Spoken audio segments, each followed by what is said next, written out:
A great way to push your comfort zone is with table runners. They make great first projects and they continue to be great projects as you try out new techniques in quilting.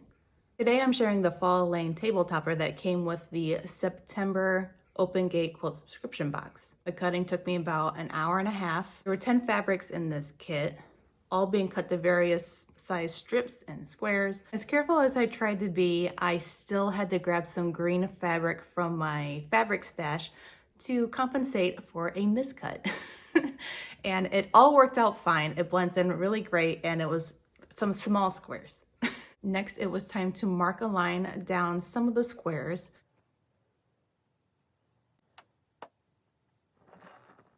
And then sew those squares on the corner of my large colored prints.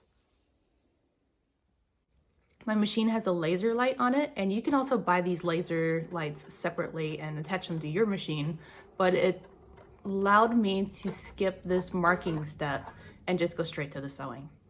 Here we fold on the sewed line to check how our corners are matching up, and if they're pretty good, then it's off to the ironing board.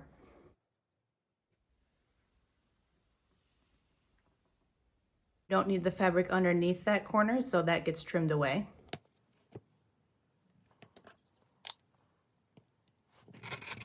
This was repeated with each big square on each corner, making for quick progress on a large part of this project. Same technique is used on some small green rectangles.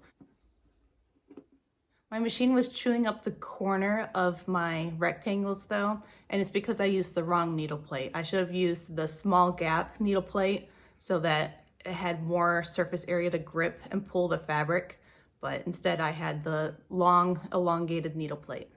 A few more corners on the substitute green squares I cut up, and the pumpkin blocks were ready for assembly.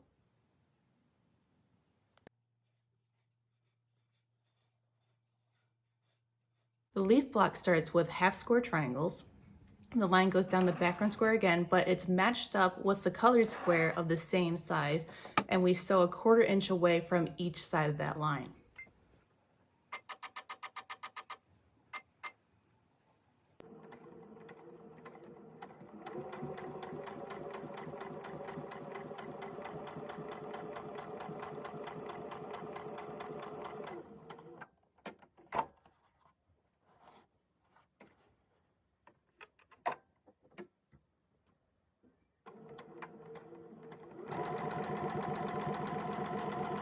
Line gets cut. Some people use scissors. I use a ruler because I can't trust myself to cut straight.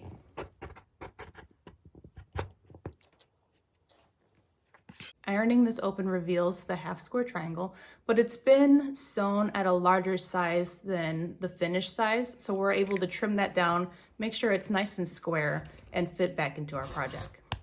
The trimming step also removes the bulk of those little corner, what's called dog ears, those extra pieces of fabric.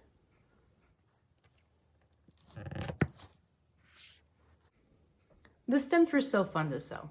They start with cutting a square in half on the diagonal and then sewing a narrow strip in the middle of those two triangles that had resulted from those cuts.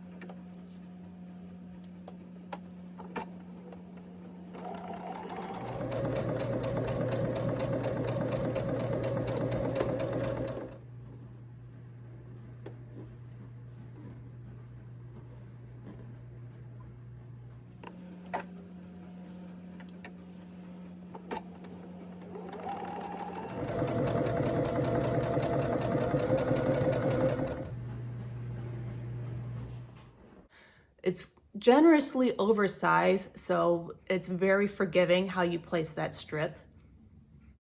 This gets squared up again, and then the leaf blocks are ready to assemble.